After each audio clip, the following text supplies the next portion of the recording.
Kawan-kawan, Assalamualaikum warahmatullahi wabarakatuh. Kembali lagi di podcast Bidasari bersama saya Iwa. Nah, kawan-kawan, saat ini saya ingin membahas salah seorang jawara yang berasal dari Sumatera Barat.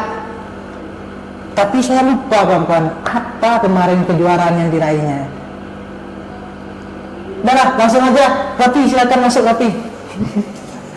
Assalamualaikum. Waalaikumsalam. Gimana kabarnya, Rapi? Alhamdulillah sehat, Bang. Ya, berarti kemarin tuh memang jadi juara mewakili Sumatera Barat, nah, Rapi ya? Iya, Bang. Nah, itu kalau boleh tahu apa tuh bentuk kejuaraannya tuh? Itu kemarin kejuaraannya Basile di Ate saya, Bang. Basile di Ate saya. Nah, yang mengadain itu Fornas. Fornas. Nah. Apa itu Fornas, Pi? Fornas itu panjangnya Festival Olahraga Rekreasi Masyarakat Indonesia. Oh, iya. Nah, di mana kejuaraannya tuh, Pi? Itu kemarin diadain di Lombok, Bang. Lombok. Di Lombok. Lombok. Nah, terus di kejuaraan tersebut, Rapi dapat juara apa tuh? Berkebetulan, Bang. Ya, Kemarin alhamdulillah dapat juara 1, Bang. juara 1. Ya, juara 1. Juara 1 berarti emas ya? Iya, Bang, emas. Oh. Nah, ada medalinya dibawa sekarang, Rapi? Boleh dilihat medali. Bentar, Bang. Nah, Ini, Bang. Oh, iya. Emas ya? iya, emas, Bang. Ini, Bang. Ya. Nah, emas itu kawan-kawan. Ini kalau dijual banyak uang, Bang. Dandan. Oh. Nah, di kejuaraan tersebut itu biasanya setahu saya itu biasanya kan ada tingkatan atau kelas-kelas gitu loh. Nah, kebetulan tapi pas di kejuaraan tersebut itu tingkat atau kelasnya itu di mana? Kemarin itu, Bang, kan persyaratannya masing-masing atlet itu boleh ikut 2 cabang. Ya, Nah, jadi kemarin saya ikut di itu Basile di Ate saya sama Basile di Ate Papan Salai. Papan Salai. Nah, cuman yang dapat medali cuman yang Basile di Ate saya. Basile DT Di Ate saya. saya. Oh. Nah, ini kan Rapi kan untuk mewakili Sumatera Barat Nah, iya, Bang. dalam bentuk tadi Basile di Ate saya. Basile DT saya. Ah, iya. Itu kan pekan olahraga silik kan? Nah, bila Nah, gitu, Bang. Rapi di kejuaraan tersebut itu mewakili silik apa gitu? Sile Harimau Minangkabau, Bang. Harimau Minangkabau. Ya. Oh. Nah, sebelum Rapi mengikuti kejuaraan nasional lah jatuhnya kan, Ya. pasti pernah juga mengikuti kejuaraan-kejuaraan sebelumnya. Nah, sebelum Nah. itu pernah nggak? Untuk bisa ikut di Fornas yang kemarin, Bang, Nah, itu untuk bisa mewakili Sumbar ya. ya. Itu kemarin diadain dulu kompetisi, Ya. cuman dari hasil kompetisi itu orang-orang yang terpilih, orang-orang yang juara yang terpilih untuk ikut ke Fornasnya. Fornasnya. Nah, jadi kemarin diadain di Batu Sangka, nama acaranya Festival Pandeka Bataga. Festival Pendeka Nah, Bataga. ya. Jadi kemarin alhamdulillah saya juga dapat juara di sana. Jadi direkomendasiin untuk ikut Fornas mewakili Sumbar. Mewakili Sumbar. Ya. Iya, iya. Nah, dari kejuaraan-kejuaraan yang sudah Rafi raih gitu kan, pasti itu butuh latihan yang maksimal. Nah, untuk sekarang ini, Rafi latihan di mana?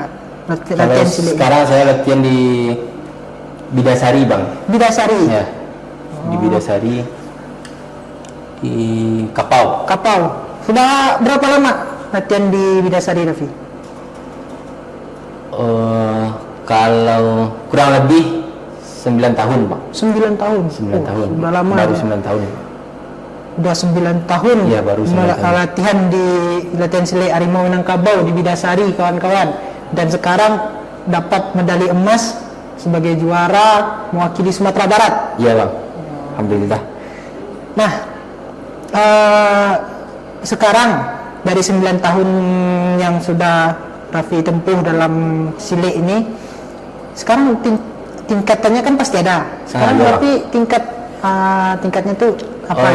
Kalau mungkin berbeda dengan bela diri lain. Kalau yang lain mungkin ada sabuk hijau, sabuk putih. Ya. Kalau di sini, kalau di Silik Harimau Minangkabau itu tingkatannya itu dibagi gimana ya? Dibagi menjadi nama-nama bang. Nah misalnya kategori awal itu lupa saya bang yang awalnya. Jelas ada 6 tingkatan awal. Selanjutnya ada lagi 4 tingkatan. Nah, terus tingkatan akhir itu level tinggi bang. Kalau di bela diri lain mungkin sabuk hitamnya bang. Nah kalau saya sekarang itu di Pandeka 1. Pandeka 1. Pandeka 1 itu kurang lebih di tingkatan ke-7 bang. Tingkatan ke-7. Iya. Itu hasil dari latihan 9 tahun 9 ini tahun ya. bang. 9 tahun baru bisa di Pandeka 1. Nah, dari 9 tahun itu tuh Bi, selama itu latihan pasti bukan hanya sekedar ingin latihan atau hanya sekedar ikut-ikut kawan aja gitu kan. Iya, Bang. Pasti Raffi merasakan manfaat-manfaat kalau Raffi ini ikut silat gitu. Nah, apa bagi Raffi itu apa manfaat Kalau bagi saya pribadi bang, ikut bela diri silat terutamanya manfaatnya sangat banyak bang. Kalau dengan silat lah saya bisa jalan-jalan ke luar daerah bang. Nah, sampai itu salah satu. Ya bang. Sebenarnya nggak pernah kebayang bisa pergi ke luar daerah. Nah, tahu dengan silat lah yang membawa saya pergi ke sana gitu. Nah, yang selainnya, selain yang itu kan bentuk dari prestasi yang Raffi dapatkan dari manfaat silat ini.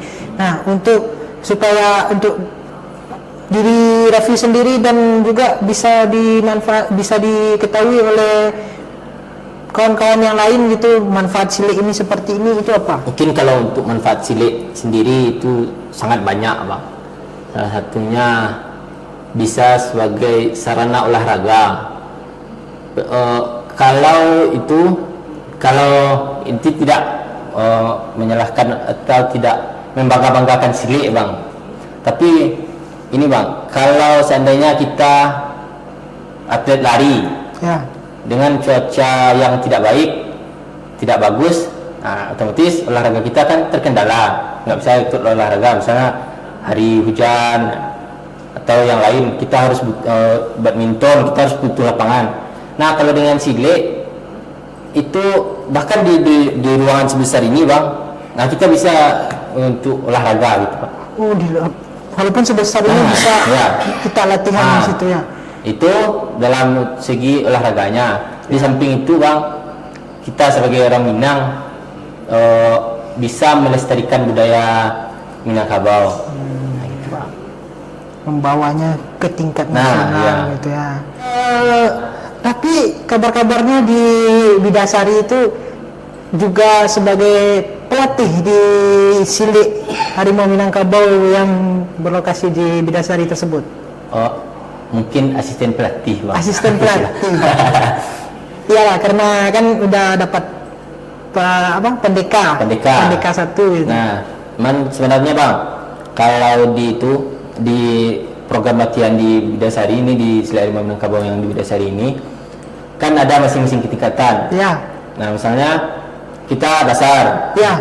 Nah, ketika udah ujian naik tingkat 2,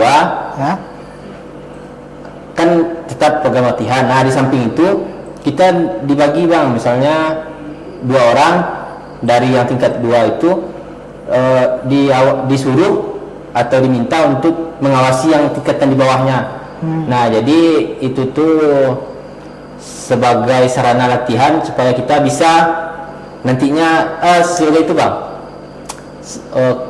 Kalau pengkaderan bang, nah, kan kalau pengkaderan biasanya massal. Ya. Nah kalau di sini diansur-ansur bang. Oh. Nah biar nanti pas itu tidak kaget.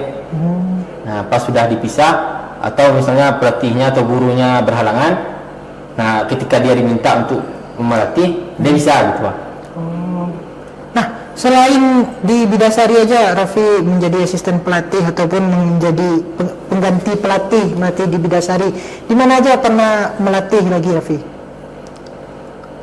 Kalau di itu baru kalau luar daerah mungkin paling jauh ke itu bang, ke Batu Sangkar bang. Batu Sangkar. Nah, Batu Sangkar. Itu Raffi yang melatih di situ. Iya bang. Sekali berapa latihannya di situ Raffi? Sekali satu minggu bang. Satu minggu. Karena jarak dari sini ke sana kan lumayan jauh bang.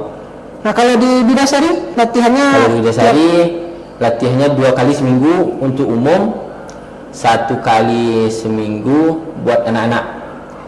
Anak-anak hari Minggu sore. Ya. Kalau umum hari Rabu sama Sabtu malam. Oh. Latihannya habis sisa bang. Habis sisa. Ya habis sisa. Malam ya. Malam bang. Apa itu emang latihan silat itu emang harus malam atau gimana? Oh, kan gini bang. Kalau umum kan pesertanya itu dari berbagai kalangan. Ya. Ada pelajar, kerja. Nah kalau kita ambil jadwalnya itu siang, mungkin bagi yang pelajar dia masih sekolah, Ya. atau bagi yang pekerja masih sibuk dengan urusan pekerjaannya masing-masing. Nah jadi waktu yang cocok bagi mereka latihan itu malam. Soalnya malam pasti kalau anak-anak sekolah nggak mungkin masih sekolah malam kan. Ya. Kerjaan juga begitu. Mungkin ada tapi bisalah diluangkan waktunya. Nah, Pi, sekarang kan Raffi latihan di Bidasari kan? Bidasari. Nah, gimana nih cara kawan-kawan, siapa tahu ada dari kawan-kawan penonton ini yang ingin daftar masuk ke dalam Silat Harimau Minangkabau yang ada Ya, di Bidasari? Bang. Kalau cara untuk bisa bergabungnya simple bang. Ya, apa tuh? Cukup datang ke Bidasari, saksikan orang latihan, lihat kira-kira menarik nggak cara orang itu latihan. Nah kalau iya nanti cuman isi formulir pendaftaran, dah besoknya udah bisa kita latihan bang. Oh iya. Nggak susah-susah bang. Nah itu kawan-kawan, dari sekian banyak manfaat silat yang diterangkan, yang dijelaskan oleh Kak Raffi ini, ayo kawan-kawan silahkan daftar, datang ke Bidasari, daftar untuk masuk ke dalam perguruan silat Harimau Minangkabau Bidasari. Siapa tahu dari kawan-kawan yang ingin menjadi seperti Kak Raffi, membawa medali emas, pergi jalan-jalan ke luar kota dengan membawa prestasi. Nah, silahkan datang ke kelompok belajar Bidasari, daftar buruan di Silat Harimau Minangkabau Bidasari. Oke kawan-kawan, saya Iwa, pamit undur diri. Assalamualaikum warahmatullahi wabarakatuh. Waalaikumsalam.